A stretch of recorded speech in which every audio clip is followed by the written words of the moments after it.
Bem, moçada, tudo bem com vocês? Nós iniciaremos agora um bloco trazendo tópicos relacionados ao planejamento educacional, tá?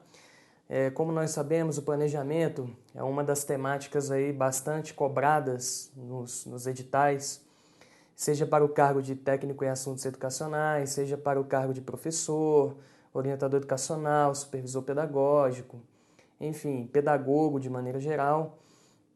E é uma temática verdadeiramente importante e que traz uma das principais, uma das mais importantes fases aí do processo de gestão educacional, que implica justamente no ato do planejamento, né?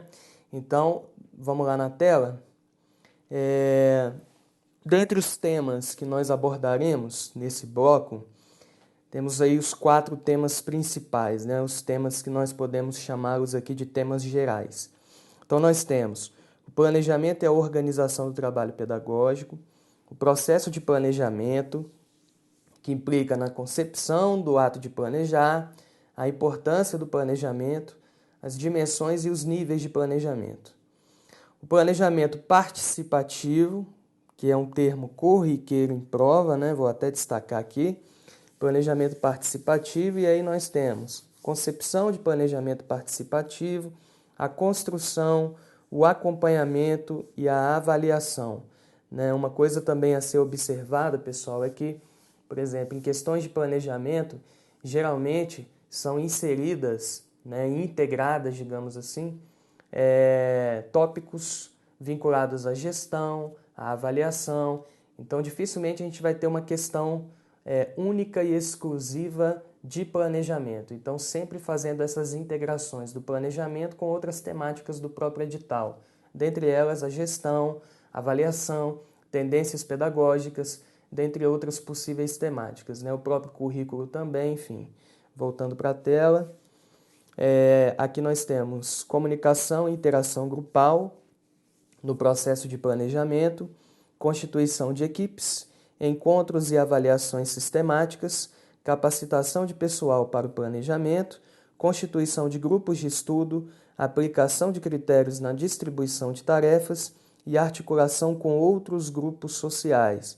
Então, são essas 4 principais temáticas que nós abordaremos aí ao longo desse bloco relacionado aos tópicos de planejamento educacional. Bom, primeiramente, a gente precisa enfatizar o que seria planejar, né? O ato de planejar. Então, o que implica o ato de planejar? Projetar um futuro e as maneiras eficazes para concretizá-lo. Então, vamos lá, pessoal. Planejamento não é você simplesmente projetar algo no futuro. E esse algo pode ser atingido em um curto espaço de tempo, em um médio espaço de tempo ou em um longo espaço de tempo, certo? Então não adianta no planejamento você apenas projetar algo, definir objetivos, mas você precisa também traçar as estratégias para que você possa atingir devidamente tais objetivos.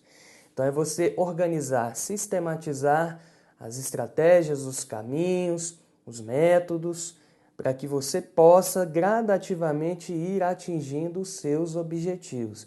E por que gradativamente? Porque nós temos objetivos específicos que servem para que nós possamos, num futuro, atingirmos o nosso objetivo principal dentro de um determinado processo de planejamento, né? Então, são os chamados objetivos menores, objetivos secundários, ou objetivos ditos específicos, né?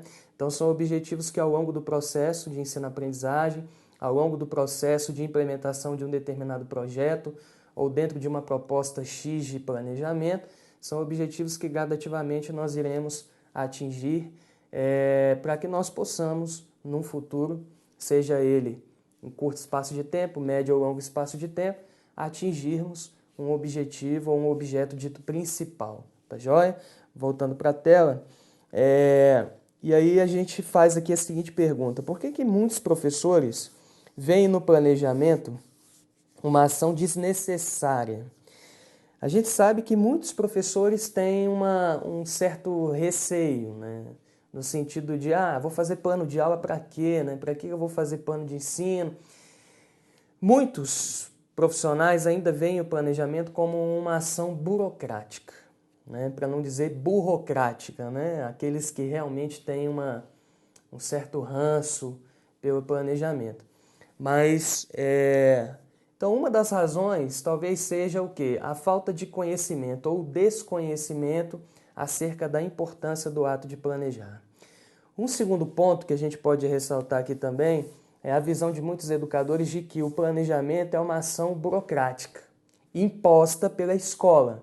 Então, tem escolas que já vêm com o modelo de plano de ensino pronto, com o modelo de plano de aula pronto, e que os professores têm que cumprir certos prazos, né, que são especificados, né, pela escola, e aí isso acaba remetendo à ideia de que o planejamento ele é uma ação burocratizada, né, e de pouca valia dentro do processo de ensino-aprendizagem que é evidenciado dentro do espaço da sala de aula, né? Na prática, aquele planejamento passa a ser de pouca valia, né? Podemos dizer assim. Esse é um segundo ponto. Terceiro ponto que a gente pode ressaltar também com relação ao ato de planejar é que planejar, pessoal, dá muito trabalho. Planejar é algo trabalhoso, é algo que exige tempo, né? Então, vamos dar um exemplo aí. Você que, por exemplo, ainda aqui comigo, você que, por exemplo, é professor de uma instituição privada, onde você recebe por hora aula, você é horista, certo? Então, se você der aula, você recebe. Se você não der aula, você não recebe, correto? Então é o seguinte, aquele período que você estará na sua casa planejando, organizando, sistematizando os conteúdos, aquele período ali você não recebe para aquilo. O próprio Marx chamava isso de trabalho extra, né? De trabalho excedente, aliás. Então, é um trabalho excedente e que, de certa forma, se correlaciona com a chamada mais-valia, né? São horas de trabalho que você está ali coordenando individualmente e que você, infelizmente, não recebe por aquilo. Esse também é um outro fator que faz com que muitos profissionais deixem de planejar efetivamente os conteúdos, né, os conteúdos programáticos que serão trabalhados em sala de aula, a ponto de continuarem com os mesmos materiais, com as mesmas estratégias metodológicas, não inovarem dentro dessa perspectiva da prática docente e carregarem isso aí durante anos, tá certo? Então são fatores aí que acabam culminando nessa questão, e aí voltando para a tela, do porquê que muitos educadores ainda veem no planejamento uma ação desnecessária, tá certo? O terceiro ponto, a gente tem aqui planejamentos sofisticados e de pouca funcionalidade em sala de aula. E foi o que a gente falou como um dos fatores que tornam o planejamento uma ação burocrática. Beleza? E um detalhe importante de prova. O planejamento ele não serve primeiramente aos docentes. O planejamento ele tem que servir primeiramente aos alunos, tá certo? Até porque o ato de planejar é uma ação meio. Meio para quê, Leandro? Para se atingir o fim que é a aprendizagem. Então, nós como professores, a gente planeja, obviamente, para dar uma maior segurança ao nosso trabalho, enfim. A gente se sente muito mais seguro quando a gente planeja. Dentro da sala de aula, né, quando a gente já chega na sala de aula, que a gente planejou aquele conteúdo, aquela aula, a gente fica muito mais seguro. E a gente consegue organizar melhor os conteúdos que serão abordados ali junto aos estudantes.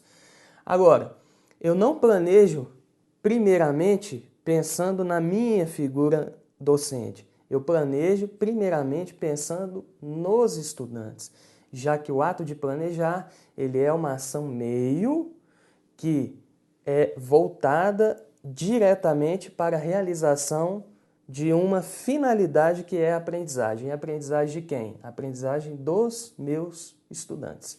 Beleza? Voltando para cá. Aí, já que a gente está falando de planejamento, né, o tema, a nossa pauta de hoje é o planejamento, então uma definição básica aí, ou geral de planejamento, né? Processo de racionalização, então, ou seja, racionalizar, organizar, então, um processo de organização, ou seja, de sistematização dos meios e dos recursos humanos e materiais. Então, observando que nós temos a organização dos meios, né? E aqui a gente pode inserir os métodos, as técnicas, os instrumentos. Aqui nós já estamos falando do quê? Dos componentes do processo didático-pedagógico, né? E dos recursos, que tanto podem ser humanos como também recursos didáticos, né? Os chamados recursos materiais. Segundo ponto, processo que visa o alcance de objetivos em prazos e metas definidas. Então, alcance de objetivos em prazos e metas definidas. Então, é aquela velha história, né, pessoal? Não adianta a gente definir metas, definir os objetivos, as metas, sem estabelecer os devidos prazos, tá certo? Então, um processo que visa o alcance de objetivos em prazos e metas definidas.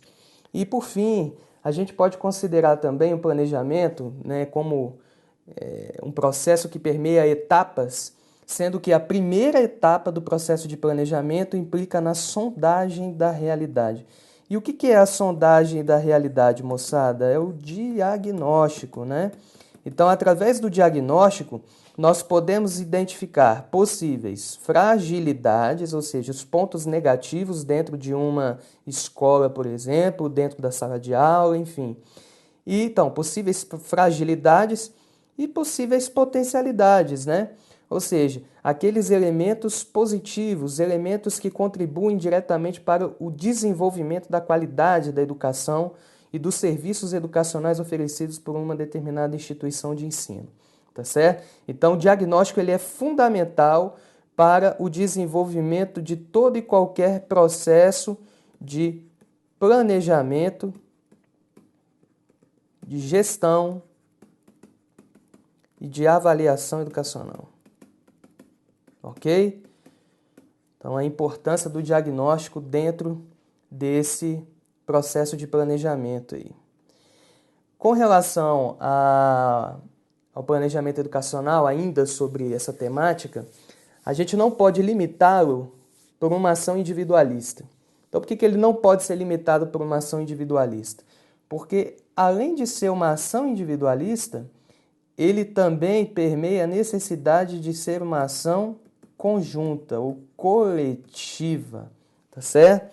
Coletiva, principalmente quando as escolas atualmente necessitam trabalhar numa ótica interdisciplinar. Então, quando aparece essa palavrinha interdisciplinar, a gente traz o princípio da integração dos conteúdos curriculares ou dos conteúdos de aprendizagem, né? Então, por isso que a ação planejadora, ela não pode ser uma ação apenas individual. Ela também permeia essa necessária ação coletiva, né? Então, ou seja, a integração de diferentes professores, de diferentes áreas do conhecimento científico e, através dessas integrações, a escola pode, inclusive, promover projetos, ações, estratégias de cunho interdisciplinar e até mesmo transdisciplinar dentro dos espaços de sala de aula. Voltando para cá, o planejamento também implica num processo de ação, reflexão, ação. Então, quando se fala de ação, reflexão, ação, moçada, a gente traz aqui o princípio da praxis, né? Da praxis pedagógica. E a praxis, ela, através de um processo de ação, reflexão, ação docente, ela tem o quê? O propósito de transformação da realidade educacional, transformação no processo de ensino-aprendizagem, o que permeia o princípio da dialética, tá certo? Lembrando sempre que o conceito de praxis pode ser traduzido enquanto uma união indissolúvel entre teoria e prática. Ok? Beleza. Vamos adiante. Aspectos importantes do planejamento educacional. Então, dentre os aspectos importantes do planejamento educacional, nós temos, primeiro deles, determinação dos objetivos e dos recursos. Então, o que nós já falamos agora há pouco, né? Então, a gente tem que definir quais serão os objetivos, quais serão os recursos indispensáveis para o desenvolvimento de um determinado projeto, enfim. Segundo, análise das consequências, ou seja, dos possíveis resultados que poderão ser atingidos no processo de planejamento. Tá joia?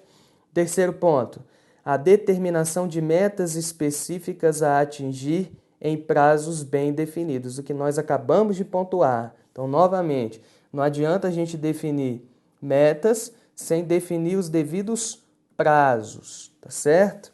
Outro ponto, o desenvolvimento dos meios mais eficazes, os caminhos mais eficazes. Observando o seguinte, que os meios, os caminhos mais eficazes nem sempre são os caminhos mais curtos. Então, a gente tem que ter esse certo cuidado aí no processo de planejamento. Às vezes a gente quer encurtar um determinado caminho, só que muitas vezes ou algumas vezes esse caminho mais curto pode não ser o mais eficaz. E, vindo para cá, processo contínuo. Então, a gente tem que definir o planejamento enquanto um processo contínuo, que engloba, portanto, ações interdependentes. Então, o planejamento ele é um processo, na verdade, inacabado, né? Então, inacabado. Flexível. Ele tem que ser flexível. Ele não pode ser estanque, né? Ok? Então, é um processo contínuo, que engloba ações interdependentes. Lembrando que ele é um processo inacabado durante o período de execução, né? Durante todo o período desde a fase inicial até a fase terminal de execução de uma determinada proposta pedagógica. Tá joia? Agora a gente vai entrar na questão dos níveis de planejamento e de ensino. Então, nós temos, primeiramente, o chamado Plano Nacional de Educação, PNE. O Plano Nacional de Educação, ele tem a seguinte vigência.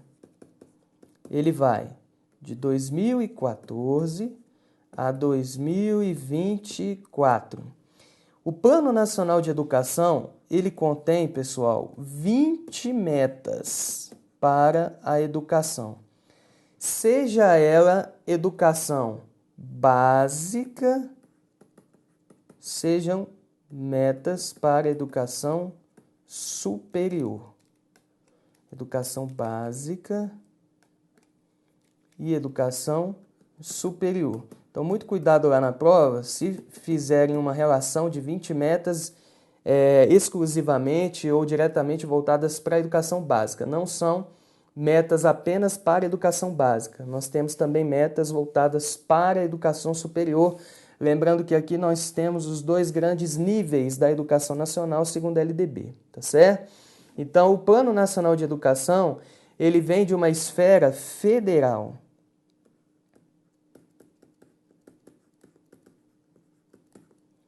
E é importante nós dizermos também o seguinte, pessoal, que o Plano Nacional de Educação, ele é de responsabilidade do sistema federal, ou seja, da União,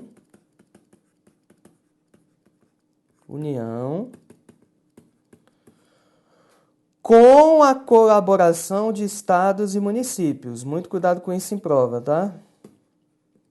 Isso aqui costuma ser cobrado em questões de LDB. Com a colaboração de estados e municípios.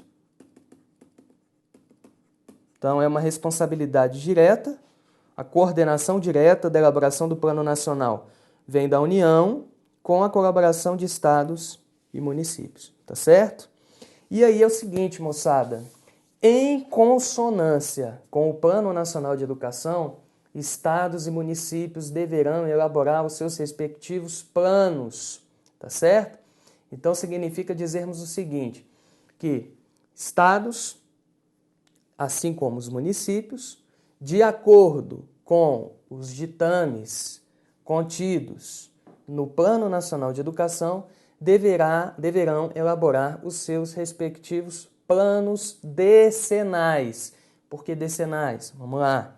O Plano Nacional de Educação, ele tem a vigência de 2014 a 2024. Então, ou seja, 10 anos. Então, é um plano decenal, onde se estabelecem metas, objetivos para 10 anos. Então, ou seja, o sistema de ensino, seja no caso do Plano Nacional de Educação, o Sistema Federal de Ensino, de Educação, estabelece um período, dentro desse período de 10 anos, objetivos, metas, diretrizes a serem observadas, a serem atingidas durante um período de 10 anos.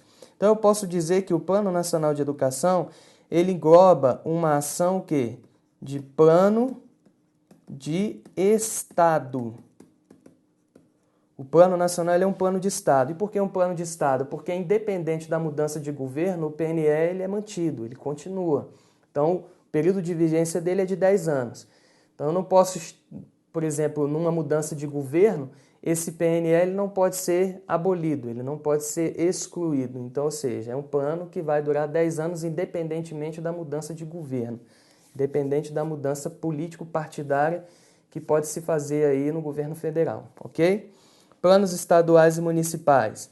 Então, cada estado e cada município deverá elaborar em consonância com o PNE os seus respectivos planos de educação.